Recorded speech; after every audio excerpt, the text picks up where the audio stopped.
আসসালামু আলাইকুম ওয়া রাহমাতুল্লাহি ওয়া বারাকাতুহু। নতুন একটি ভিডিওতে স্বাগত জানাচ্ছি মোহাম্মদ মোবারক হোসেন ফ্রম গ্রাম বাংলা অনলাইন। তো আজকের ভিডিওতে আমরা শিখব প্রেজেন্টেশন কিভাবে তৈরি করবেন। প্রেজেন্টেশন বানানোর জন্য আমাদেরকে যেতে হবে মাইক্রোসফটের পাওয়ার পয়েন্ট সফটওয়্যারটি ওপেন করতে হবে। তবে বিভিন্ন কম্পিউটারে বিভিন্ন উইন্ডোজের মধ্যে এটা আলাদা হতে পারে এবং মাইক্রোসফটের যে অফিস ফাইল আছে সেটা বিভিন্ন ভার্সনের হতে পারে। কম্পিউটারে এরকম মাইক্রোসফট অফিস একটি সফটওয়্যার ফাইল থাকবে যদি ইনস্টল করা থাকে অথবা অনলাইনে পাওয়া যায়। তো মাইক্রোসফট অফিসের মধ্য থেকে আমরা যেরকম এমএস ওয়ার্ড অর্থাৎ মাইক্রোসফট ওয়ার্ড অথবা মাইক্রোসফট এক্সেল ব্যবহার করে থাকি, ঠিক তেমনি আমাদেরকে নিতে হবে মাইক্রোসফট অফিস পাওয়ার পয়েন্ট।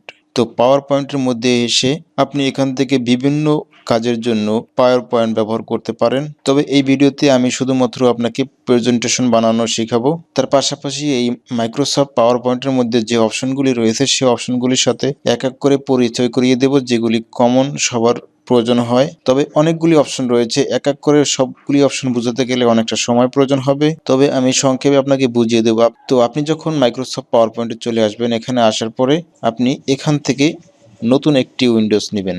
এজন্য নিউ ক্লিক করলে এরকম নতুন হয়ে আসবে। ব্ল্যাঙ্ক প্রেজেন্টেশন ক্রিয়েট করলে এরকম একটি ব্ল্যাঙ্ক প্রেজেন্টেশন নতুন একটি পেজ ওপেন হবে। এখানে আরো বিভিন্ন রকম অপশন রয়েছে, তো সেগুলো এক এক করে আমি পরবর্তীতে ভিডিও দিব। নতুন ফাইল যখন আপনি এখানে ক্রিয়েট করবেন, অবশ্যই এখানে সেভ অ্যাজ দিয়ে আপনার কম্পিউটারে সেভ করে নেবেন।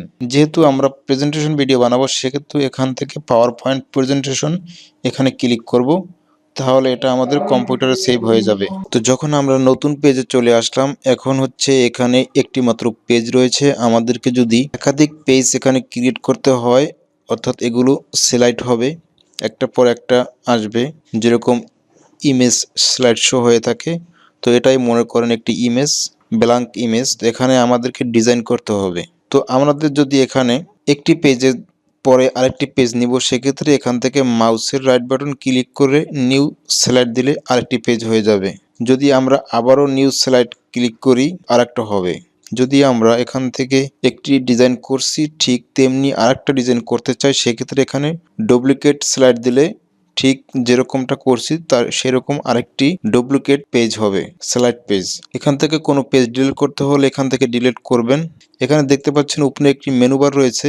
প্রথমে রয়েছে হোম, আমরা এখন হোমের মধ্যে রয়েছি। তো হোমের মধ্যে এই উপরের যে অপশনগুলি দেখতে পাচ্ছেন, এই বিভিন্ন টুলস বিভিন্ন কাজে ব্যবহৃত হয়। যদি আপনি এর আগে মাইক্রোসফট এমএস ওয়ার্ড শিখে থাকেন, তাহলে এখান থেকে অনেক বিষয় সম্পর্কে আপনার পরিচিত মনে হবে। এখানে যে অপশনগুলি রয়েছে এক এক করে আমি বলে দিচ্ছি। এখানে পেজের লেআউটটা এরকমের। স্লাইডারের রাইট বাটন ক্লিক করে আমরা যদি লেআউট ক্লিক করি, লেআউট রয়েছে, বিভিন্ন রকম পেজ এখানে রয়েছে। যদি আপনার এরকম হয় যে আপনার এখানে টাইটেল লিখতে হবে, এখানে ডেসক্রিপশন লিখতে হবে, এখানে একটি টাইটেল লিখতে হবে উপরের বক্সে এবং নিচের বক্সে একটি ডেসক্রিপশন লিখতে হবে, তাহলে আপনি সেই অনুযায়ী আপনি লেআউট সাজাবেন। যদি আপনার এরকম টাইটেল ডিসক্রিপশনের কোনো অপশনই না দরকার হয়, তাহলে আপনি শুধুমাত্র ব্ল্যাঙ্ক একটি পেজ নিতে পারেন।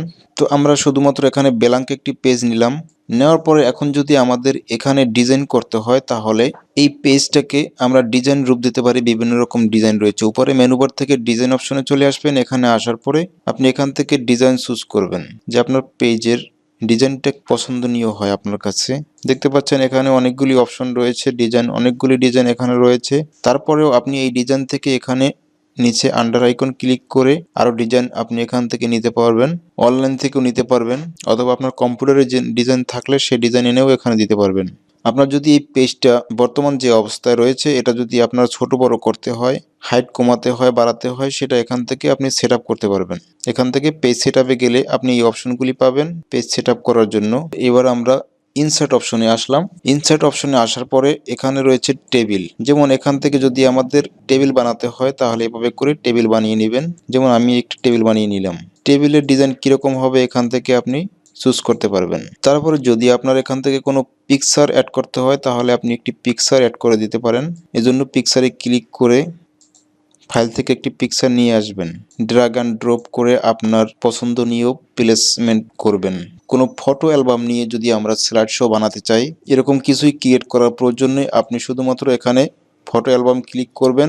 কম্পিউটার থেকে ফাইলটাকে যে ফোল্ডারে আপনার ছবিগুলি রয়েছে যে ফটোগুলো দিয়ে আপনি স্লাইড শো বানাতে চান সেই ফটোগুলো এভাবে করে নিয়ে আসবেন, দেন সেগুলো দিয়ে এরকম স্লাইড শো তৈরি হবে। শেপস, বিভিন্ন রকম শেপস রয়েছে, বিভিন্ন কাজে এগুলো ব্যবহৃত হয়। যেমন আমি যদি এখান থেকে এরকম একটি শেপ নিই, এরকম নিয়ে সে শেপটাকে আমরা বিভিন্ন ডিজাইন দিতে পারবো, বিভিন্ন কালার দিতে পারবো। শেপটাকে এখানে ড্র্যাগ অ্যান্ড ড্রপ করে তারপর আপনি আপনার মতো করে প্লেস করবেন। এই শেপসের ব্যবহারগুলো আমাদের বিভিন্ন কাজে ব্যবহৃত হতে পারে। আপনাদের দৈনন্দিন জীবনে অনেক কাজের ক্ষেত্রে, অর্থাৎ এই জাতীয় কাজের ক্ষেত্রে দেখতে পাবেন এই শেপগুলোর ব্যবহার। স্মার্ট আর্ট গ্রাফিক, এখান থেকে অনেক ধরনের আর্ট করা গ্রাফিক্স রয়েছে। যারা ট্রেইনার তারা এভাবে প্রেজেন্টেশন বানিয়ে থাকে। আপনার যদি কোনো কিছু এখান থেকে প্রয়োজন না হয় কেটে ফেলতে পারবেন। যদি কোনোটা ভুল হয় এখান থেকে আনডু এবং রিডু আছে। কাজের মধ্যে কাজ করতেছেন বিদ্যুৎ চলে যেতে পারে, সেক্ষেত্রে এখান থেকে বারবার সেভ ক্লিক করবেন, Ctrl+S দিবেন, অথবা এখানে ক্লিক করলে এটা সেভ হয়ে থাকবে যদি ব্যাকআপ না থাকে। আমরা যে কোনো শেপ এখানে ব্যবহার করি না কেন, সেই শেপগুলোকে বিভিন্ন ডিজাইন এখান থেকে আপনি দিতে পারবেন। এটা হচ্ছে ডিজাইনের দুনিয়া প্রেজেন্টেশনের ক্ষেত্রে। তবে আপনি এক এক করে যখন এগুলি প্রয়োগ করবেন তখন বুঝতে পারবেন কোনটা ভালো হয়, কোনটা মন্দ হয়, কোনটা ভালো লাগে, কোনটা খারাপ লাগে, সেটা বুঝে শুনে আপনি ডিজাইন করতে পারবেন। তারপর হচ্ছে এখান থেকে আমরা যদি কোনো কিছু লিখি, তাই সেই লেখাটাকে ডিজাইন করতে পারবো। যেমন এখানে টেক্সট অপশন রয়েছে, এখানে আমি যে লেখাটা লিখলাম এই লেখাটাকে যদি আমি ডিজাইন করতে চাই তাহলে এখান থেকে আমি এই লেখাটা ডিজাইন দিতে পারবো। তাছাড়া আপনি যখন এখানে কোনো কিছু লিখবেন, যখন আপনি হোম অপশনে থাকবেন, এখানে লেখাটাকে বোল্ড, ইতালি, আন্ডারলাইন, এখানে কালার, এখানে প্যারাগ্রাফ এবং লেখার সাইজ বড় ছোট এগুলি করতে পারবেন। এখানেও আপনার বিভিন্ন রকম শেপ রয়েছে, এগুলো ব্যবহার করতে পারবেন। এখানে ক্লিক করলে সমস্ত শেপ দেখতে পাবেন। ওকে, এই হচ্ছে আমাদের একটা ডিজাইন। নতুন আরেকটি ডিজাইনে যাব। তো নতুন ডিজাইন নেওয়ার জন্য এখানে নিউ স্লাইড ক্লিক করব। আমরা যখন হোম অপশনে থাকবো, হোম মেনুর মধ্যে থাকবো, তখন আমরা এখান থেকে নতুন একটা ডিজাইন নেব। কোন ডিজাইনটা সে কীভাবে নিব, এখানে ব্ল্যাঙ্ক নেব নাকি এরকম কোনো নিব, সেটা আমরা এখান থেকে চুজ করব। তো আরেকটি নতুন ডিজাইন নিলাম, সেইটাকে আমরা ডিজাইন করব অ্যানিমেশন। আমরা একটি স্লাইড থেকে আরেকটি স্লাইডে যাব, সেক্ষেত্রে আমাদের অ্যানিমেশন দরকার হবে সৌন্দর্যের ক্ষেত্রে। তো অ্যানিমেশনে অপশন গেলে আপনি এখান থেকে অনেকগুলি অ্যানিমেশন দেখতে পাচ্ছেন, এভাবে করে স্লাইড হবে।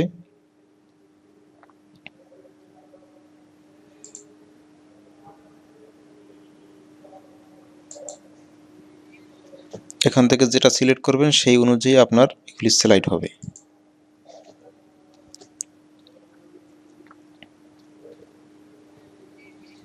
স্লাইড হতে গেলে যদি কোনো সাউন্ড প্রয়োজন হয়, এখান থেকে সাউন্ড অপশন আছে। স্লাইড কি স্লো হবে নাকি মিডিয়াম নাকি ফাস্ট হবে, এখান থেকে সিলেক্ট করে দিবেন। আর যদি এটা আপনি স্লাইড ভিডিও বানাতে চান, তাহলে যদি অটোমেটিক সিলেক্ট রাখতে চান এখান থেকে অটোমেটিক সিলেক্ট দিবেন। যদি অটোমেটিক না করে এখান থেকে স্লাইড অপশন, কতক্ষণ পরপর স্লাইড হবে, এখান থেকে আপনি টাইম বেঁধে দিতে পারেন। আর হচ্ছে অটোমেটিক যদি না করতে চান ম্যানুয়ালি, যেমন আপনি কোনো প্রেজেন্টেশনের ক্ষেত্রে যদি ট্রেইনার আপনাকে এক এক করে প্রেজেন্টেশন দেখায় আর সেই সম্পর্কে বর্ণনা দিয়ে থাকে অনেক সময়, তো সেজন্য এখান থেকে অন মাউস ক্লিক দিতে পারেন। মাউস ক্লিক দিলেও হবে, অথবা কিবোর্ড থেকে অ্যারো কি চাপ দিলে একটা একটা স্লাইড হবে। আমরা এখান থেকে অনেকগুলি পেজ নিয়ে স্লাইড বানাইতে পারবো, স্লাইড শো বানাইতে পারবো। তো আমি এখান থেকে ডুপ্লিকেট দিয়ে আরও 4-5টা স্লাইড শো বানিয়ে নিলাম। এখন হচ্ছে স্লাইডগুলো শো করার জন্য আমরা এখান থেকে যদি দেখতে সমস্যা হয়, এটা ছোট বড় করে আপনি দেখতে পাবেন, নিখুঁতভাবে কাজটা করতে পারবেন। এবং আপনি যখন স্লাইড শো করাতে চান তখন আপনি এখানে স্লাইড শো দিলে এটা স্লাইড হতে থাকবে। এখানে দেখতে পাচ্ছেন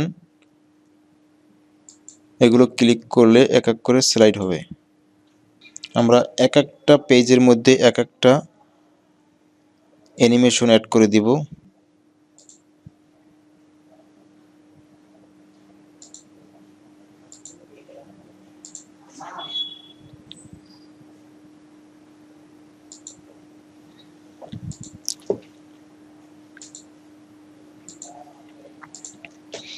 ওকে, আমরা যখন অ্যাড করে দিলাম, তারপরে এই যে ভিতরে যে অপশনগুলো দেখতে পাচ্ছেন এগুলো তো আপনি অ্যানিমেশন অ্যাড করতে পারবেন। যেমন আমি যখন এখানে আমার চ্যানেলের লোগোটা এখানে রাখা আছে, তো এই লোগোটা আমি অ্যানিমেশন করব।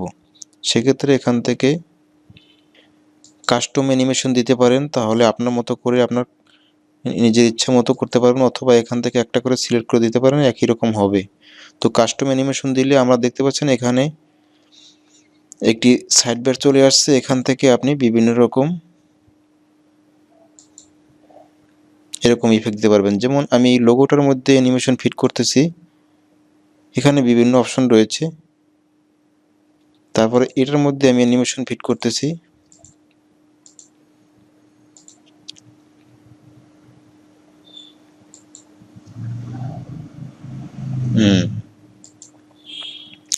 এই লেখাটার মধ্যে আমি অ্যানিমেশন ফিট করব।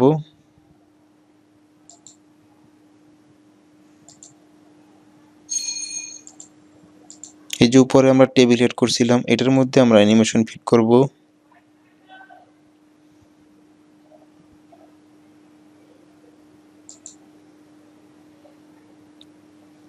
এটা আপনি প্লেস করে দিবেন, কোন প্লেসে রাখবেন। যেমন এটা এই উপর থেকে এটা আসবে।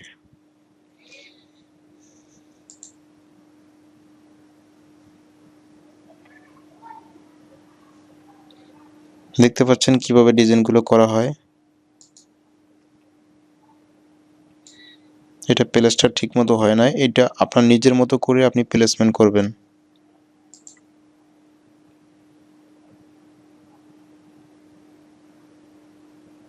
এখানে যা যা আপনি অ্যানিমেশন অ্যাড করবেন সবগুলো এভাবে করে রেকর্ড হয়ে থাকবে। এটা প্লে করে করে আপনি দেখবেন কিভাবে স্লাইড শো হয়। ওকে, এবার আমরা স্লাইড শো করে দেখছি।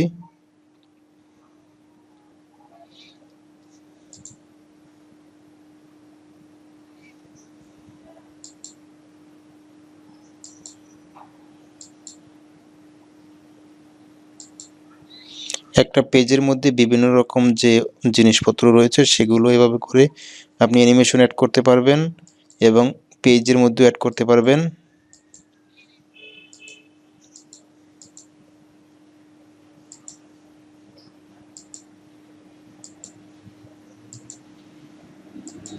আশা করি এবার আপনি স্লাইড ভিডিও ডিজাইন করতে পারবেন। এখানে হচ্ছে ব্রেনের খেলা ভাই, আপনি যেভাবে ব্রেন খাটাবেন, যেভাবে আপনার মধ্যে রুচি রয়েছে সেই রুচি অনুযায়ী আপনি ডিজাইন সুন্দর করে উপস্থাপন করার জন্য বানাতে পারবেন। আশা করি মোটামুটি একটি ডিজাইন করার জন্য যেসব টুলসের ব্যবহার এখানে দেখালাম মোটামুটি আপনি বুঝতে পারছেন। তো এগুলি বুঝলেই হবে, বাকিগুলো আপনি যখন করতে যাবেন তখন আস্তে আস্তে করে আপনার সামনে পরিষ্কার হতে থাকবে। যদি আপনার কাছে পাওয়ার পয়েন্টের কাজ নিয়ে কোনো ভয় থাকে তাহলে এই ভিডিও দেখে আপনি মনে হচ্ছে যে মোটামুটি পাওয়ার পয়েন্ট সম্পর্কে আপনার আইডিয়া হয়ে যাবে ভাই। তো আশা করব এবার আপনি একটি প্রেজেন্টেশন তৈরি করতে পারবেন। আশা করি ভিডিওটি সহযোগিতামূলক হয়েছে। যদি ভিডিওটি ভালো লাগে লাইক কমেন্ট শেয়ার করবেন, আর আপডেট সব ভিডিওগুলো মিস না করতে চ্যানেলটাকে সাবস্ক্রাইব করে রাখতে পারেন। সেই প্রত্যাশায় আজকের মতো বিদায় নিচ্ছি। আল্লাহ হাফেজ।